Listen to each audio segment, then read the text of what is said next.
Please be seated. In place of my usual holy greeting, let me just say, go, Devils, go.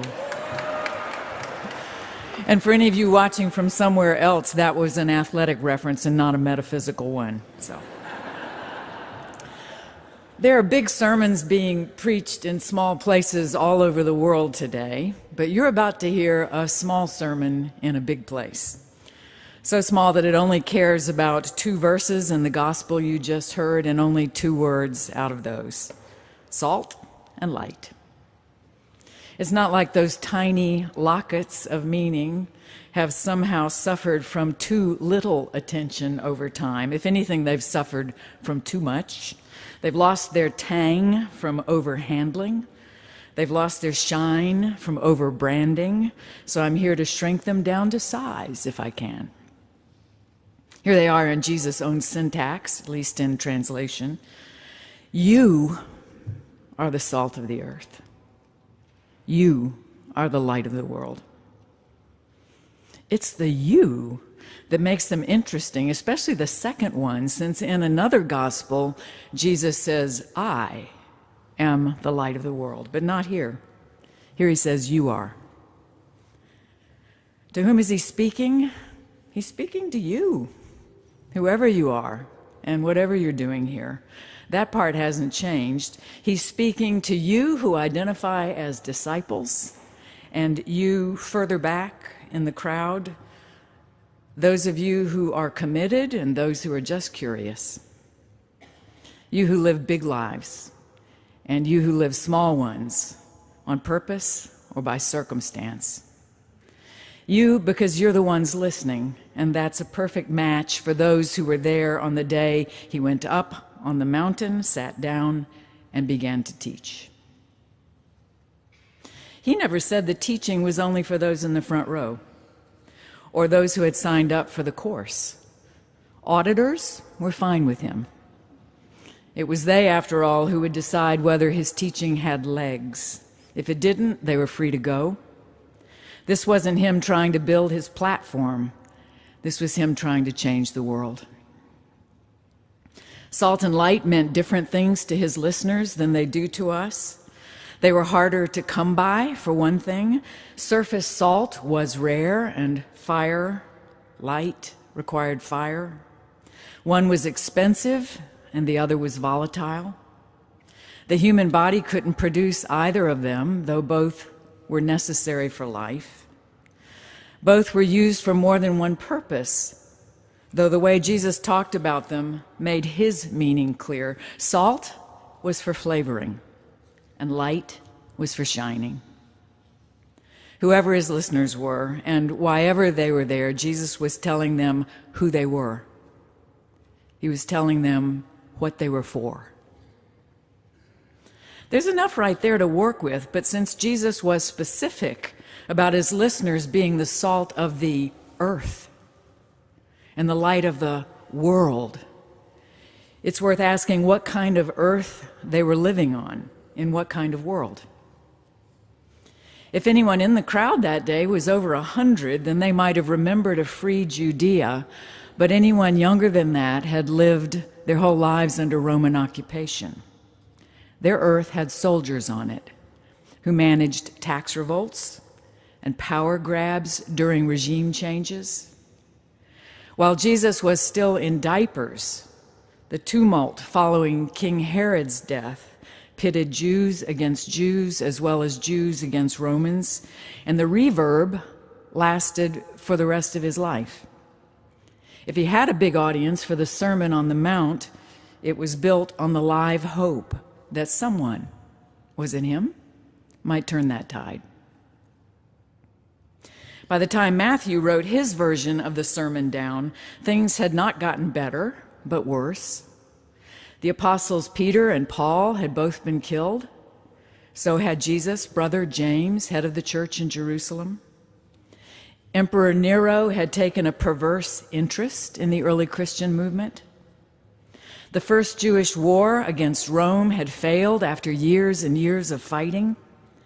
The city of Jerusalem was in ruins, its people scattered. The temple gone for good, along with the priesthood.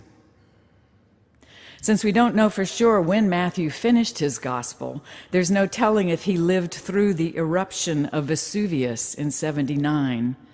But if he did, then that may have fueled his vision of the end times. The sun will be darkened, he wrote, and the moon will not give its light. The stars will fall from heaven, and the powers of the heavens will be shaken. However he came by those images, they tell you how bad things were. All creation was hanging in the balance. What was God up to? Being salt and light must have sounded like too small a job in the face of all that, too benign. If Jesus had said, "You are the rare metals of the earth," that would have been better. Or if he'd said, "You are the lightning of the storm." But that's not what he said. He told his listeners they were salt and light, so that's what Matthew wrote down. And just like that, what is God up to wasn't the only question anymore. There was another one which may have made some people way back in the crowd glad they were not on the front row. It was implied, not spoken, but it went something like this: "What are you up to, you seasoners of the earth, you shining lamps of the world? Never mind who I am for a minute. Who are you? And how's it going at your end of things?" You're perfectly free to believe Jesus was only addressing the Christians in the crowd, even if they weren't calling themselves that yet. That he was counting on them to step up the salt and light production so the movement could grow. People have been reading the Sermon on the Mount that way for years, so if you hear it as a sermon for Christians, you will be well within the majority. Just hold open the possibility that Jesus wasn't seeing it that way, that he was seeing the whole earth spread out before him, the whole world. And he was doing his best to describe an improbable way of life that could turn things around if people, if any people, would give it a chance. In Greek, the you here is not singular, as in you and you and you are the salt of the earth.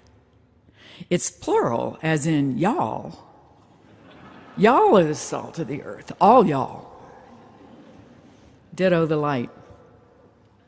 It was then a big vision with small parts. And that's why I worry about it, because who wants to be salt and light in a world sold on hot sauce and neon? Even salt has become such big business, with more added flavors than Ben & Jerry's. With just a few keystrokes, you can order jalapeno salt, chipotle salt, or habanero salt online, along with vanilla salt, soothing eucalyptus salt, and salted caramel chocolate salt for balance. A friend gave me a packet of sweet, smoky maple salt to use on salmon for my birthday, along with a packet of rosemary sage-infused salt for my roast potatoes. They're good when I remember to use them, but they're so fancy I keep saving them for I don't know what. Same thing with light. Have you shopped for bulbs lately? When I couldn't figure out why the lights over my bathroom sink made half my face look like I was at the dentist's office, and the other half looked like I was on the porch at sunset, it took a trip to Lowe's to figure out that my LEDs came in 3 different kinds. First, refresh, with a cool and energizing tone that invigorates the spaces you need to be more active. Reveal provides whiter whites in rooms where clarity matters most. And relax. Its warm tone perfectly creates the cozy atmosphere you need. So problem solved. All I had to do was decide whether I wanted to be revealed or relaxed at the bathroom sink. I know these are just metaphors, but they're really good ones, or Jesus wouldn't have picked them. Plus, they raise important questions for those of us who live in a time with more choices than his first listeners ever dreamed of. Does salt have less flavor if the only ingredient in it is salt? When someone's calling for your help in the dark, does it matter whether your light is cozy or not? To believe that fancy is better than plain is to cut down on how many of y'all trust you have salt and light to share. Believing that more is always better is another thing to watch out for, even when it's well-intentioned. Jesus wants salt. We'll produce a mountain of it. Does he want more light? 10,000 lumens coming right up. I was a youth group leader long enough to appreciate the enthusiasm. But the truth is that our salt and light squad wore out our welcome on a couple of mission trips with our blinding white rescue lamps and our embarrassingly expensive supplies. We meant well, but a lot of the time we just ended up making the people we'd come to help feel poor and patronized. When we left, some of them turned to go while we were still waving, "Goodbye, goodbye." The thing about salt is that a little makes all the difference. Too much ruins the whole thing. If you're a cook, you know how much salt and sugar look alike, especially if you keep them in glass jars. Get them confused one time, so the whole bread pudding goes into the trash, and you'll never use either one again without tasting it first. Are you one of those people who salts your food before you taste it? Why do you do that? Too much light can ruin things too. Light's such a popular metaphor, especially among Christians, for all things good, that it's hard to remember light can burn and light can blind. 300 lumens is enough to read by at night, but if you look straight at that bulb, your reading's over for the next little bit. Did any of you hold a magnifying glass over ants when you were little? Bad ant karma coming up. Or maybe you spent too much time in the sun yourself and you have to see the dermatologist every year now. They're just metaphors, but they work. The planet is suffering from the too muchness of our bigger is better inventiveness. Our empires rest on the rickety uprights of fuel reserves and global clout. What are just the right amounts of salt and light compared to that, especially in human-sized containers? Flavoring such a subtle thing, so is shining. A little goes a long way, and too much spoils the plan. Another thing to love about the metaphors is there's no talking in them. Salt doesn't explain, it flavors. Light doesn't preach, it shines. Both keep quiet in a very loud world. Did you know there are presently more than 2 million podcasts available online with 48 million episodes? 3,000 TEDx events take place every year with 20 spotlit talkers in each one, dreaming of becoming the next Liz Gilbert, Brene Brown, or Chimamanda Ngozi Adichie. Depending on whom you ask, 700 hours worth of videos are posted to YouTube every day. The number of self-published books has increased 264% in the last 5 years. A whole lot of people have a whole lot to say. A couple of those figures come from a recent article in Time magazine about over-talkers. Maybe you know one or two. The author, Dan Lyons, says he was one, but it wasn't all his fault. He wrote, "We live in a world that doesn't just encourage over-talking, but practically demands it, where success is measured by how much attention we can attract." He's in recovery now, but it took writing a book called STFU to get there. Just let it sink in. Subtitle, "The Power of Keeping Your Mouth Shut in an Endlessly Noisy World." He also taped a piece of paper over his computer above it that said, "Quiet, listen, short answers, wrap it up." Now he says instead of having a talk with his children, he has a listen. He doesn't give answers to questions no one has asked. He's learned how to season a conversation instead of dumping the whole shaker in. I think it's normal for humans to want to do something when we receive a teaching like that about who we are and what we're for. Some people instinctively push back at it or exercise their freedom to walk away.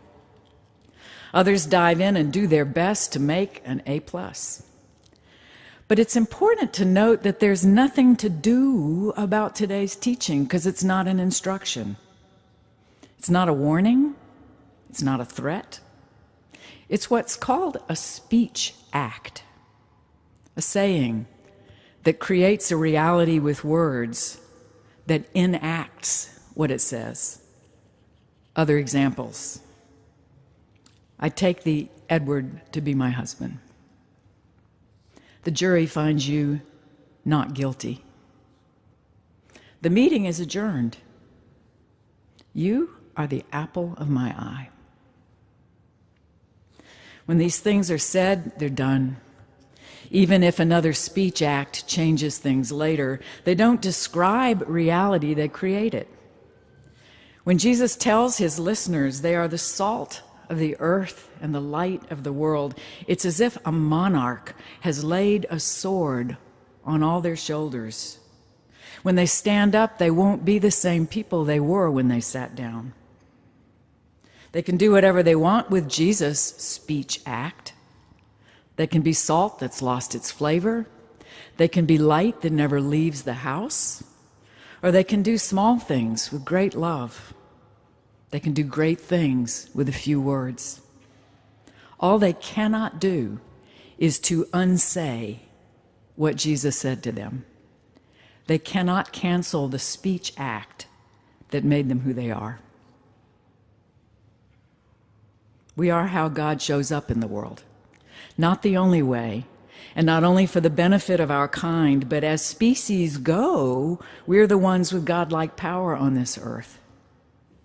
We may not be as smart as dolphins or as altruistic as ants, but there's a lot riding on what we do with our salt and light. That's not an instruction, that's a fact. Since this is a small sermon, I hope you won't make too much of it, or at least don't turn your salt and lightness into such huge burdens that you're exhausted by even thinking about them. Flavoring is a subtle thing, so is shining. A little goes a long way, and Jesus said a lot more about mustard seeds than he did about the cedars of Lebanon. So all y'all take care here. You in front. And you way there in the back, because whoever you are, and why ever you're here, there's just light flying out of you.